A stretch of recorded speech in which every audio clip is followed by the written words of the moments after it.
इस एक्सप्रेशन को हमें फैक्टराइज करना है तो हम पहले कॉमन फैक्टर निकालेंगे। इन तीनों में पहले दे रखा है हमारा 4a², तो 4a² में कॉमन फैक्टर निकालने के लिए 2 मल्टीप्लाई a, फिर 4ab दे रखा है, 4ab का कॉमन फैक्टर निकालने के लिए 2 मल्टीप्लाई a मल्टीप्लाई b, फिर दे रखा है 4ca,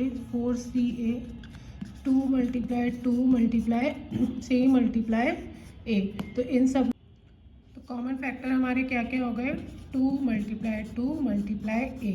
दो तीनों में 2 टाइम्स है और a 1 टाइम है, ठीक। Therefore -4a² plus 4ab minus 4ca को अगर हमें सॉल्व करना है तो हमको यहाँ माइनस का साइन लगा के 2 multiply a multiply a plus 2 multiply a multiply b minus 2 multiply c multiply a, ठीक है। ये हमने सारा तीनों का लिख दिया।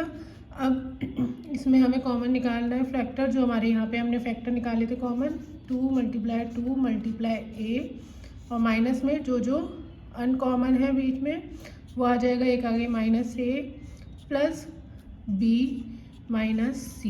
इसको सॉल्व करेंगे, 4a in the bracket -a plus b minus c। इस एक्सप्रेशन को हमें फैक्टराइज करना है तो हम पहले कॉमन फैक्टर निकालेंगे। इन तीनों में पहले दे रखा है हमारा 4a², तो 4a² में कॉमन फैक्टर निकालने के लिए 2 मल्टीप्लाई a, फिर 4ab दे रखा है, 4ab का कॉमन फैक्टर निकालने के लिए 2 मल्टीप्लाई a मल्टीप्लाई b, फिर दे रखा है 4ca, 2 multiply c multiply a। तो इन सब कॉमन फैक्टर हमारे क्या क्या हो गए, 2 मल्टीप्लाई a।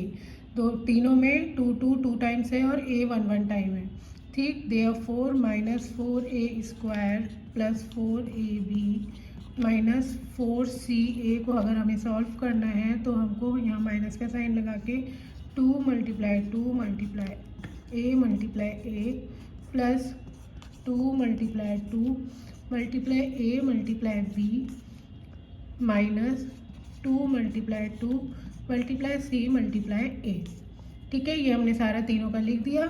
अब इसमें हमें कॉमन निकालना है फैक्टर, जो हमारे यहाँ पे हमने फैक्टर निकाले थे कॉमन, 2 मल्टीप्लाई a, और माइनस में जो अनकॉमन है बीच में वो आ जाएगा, एक आगे -a प्लस b